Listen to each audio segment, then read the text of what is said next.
Abstract art, ಅಮೂರ್ತ ಕಲೆ. ವ್ಯಾಸಿಲಿ Kandinsky ಅಮೂರ್ತ ಚಿತ್ರಕಲೆಯ ಜನಕ ಎಂದೆನ್ನಬಹುದು. Father of abstraction art. 1912ರಲ್ಲಿಯೇ ಎಕ್ಸ್ಪ್ರೆಷನಿಸ್ಟಿಕ್ ಚಿತ್ರಕಲಾ ಪ್ರದರ್ಶನದಲ್ಲಿ ಕ್ಯಾಂಡಿನ್ಸ್ಕಿ ಅವರ ವರ್ಣಚಿತ್ರಗಳು ಅಮೂರ್ತ ಕಲೆಯ ಕಡೆ ಒಲವು ತೋರಿಸಿತ್ತು.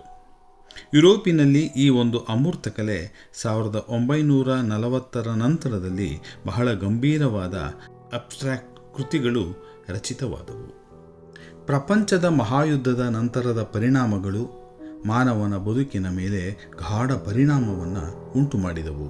ಮಾನಸಿಕವಾಗಿ ಜರ್ಜರಿತಗೊಂಡ ಅವನ ಹಿಂದಿನ ಎಲ್ಲ ನಂಬಿಕೆಗಳು ಅಲುಗಾಡಲು ಪ್ರಾರಂಭವಾದವು. ಸಾವನ್ನು ಯಾವ ಕ್ಷಣದಲ್ಲಾದರೂ ಎದುರಿಸಬೇಕು ಎಂಬ ಆಲೋಚನೆಯೇ ಪ್ರಮುಖವಾಯಿತು. ಈ ಹಿನ್ನೆಲೆಯಲ್ಲಿ ಅಮೂರ್ತ ಪರಿಕಲ್ಪನೆಗಳು ಗರಿಗೆದರಿದವು. ಅಮೂರ್ತ ಕಲೆ ಎಂದರೇನು? ಅಮೂರ್ತ ಕಲೆಯಲ್ಲಿ ನಮ್ಮ ಕಣ್ಣಿಗೆ ಜಗತ್ತಿನಲ್ಲಿ ಗೋಚರವಾದ, ನಾವು ಗುರುತಿಸಲ್ಪಡುವ ವಸ್ತುಗಳು ಇರುವುದಿಲ್ಲ. ಇಲ್ಲಿ ವಿವಿಧ ಆಕಾರಗಳು, ಬಣ್ಣ, ಗೆರೆ, ಮೈವಳಿಕೆ ಅಂದರೆ ಟೆಕ್ಸ್ಚರ್ಗಳನ್ನು ಬಳಸಿರುತ್ತಾರೆ. ನಮಗೆ ಗೊತ್ತಿರದ, ಗೋಚರಿಸಿದ ವಿವಿಧ ರೀತಿಯ ಸಂಯೋಜನೆಗಳನ್ನು ಇಲ್ಲಿ ನಾವು ಕಾಣಬಹುದು.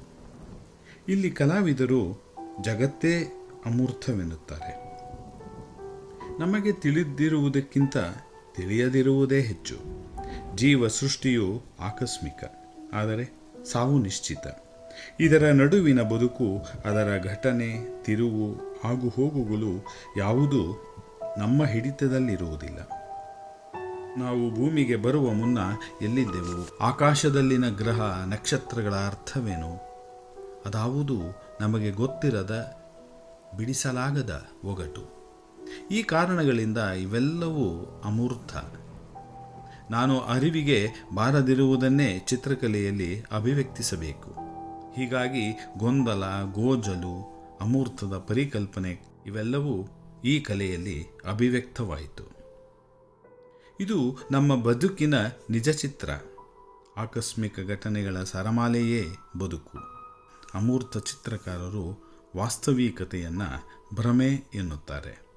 ಅದೇ ನಿಜವಲ್ಲ. ಸತ್ಯದ ಹುಡುಕಾಟದಲ್ಲಿ ಅಮೂರ್ತತೆ ಬಹಳ ಪ್ರಮುಖ ಪಾತ್ರವನ್ನು ವಹಿಸುತ್ತದೆ. ಆಕಾರಗಳನ್ನು, ಬಣ್ಣಗಳನ್ನು ಬಹಳ ತಡೆರಹಿತವಾಗಿ, ಬಹಳ ಸ್ವಾತಂತ್ರ್ಯ ವಹಿಸಿ, ಸರಾಗವಾಗಿ, ಸೃಜನಶೀಲವಾಗಿ ಕೃತಿಗಳನ್ನು ರಚಿಸಿದರು.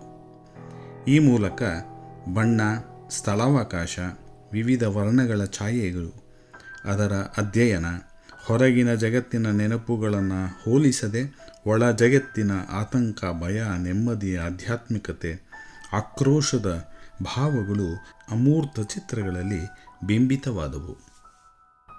ಅಮೂರ್ತ ಕಲಾವಿದರಲ್ಲಿ ವ್ಯಾಸಿಲಿ ಕ್ಯಾಂಡಿನ್ಸ್ಕಿ, ಜಾಕ್ಸನ್ ಪೊಲಾಕ್ ಹಾಗೂ ಪೌಲ್ ಕ್ಲಿ ಪ್ರಮುಖರು.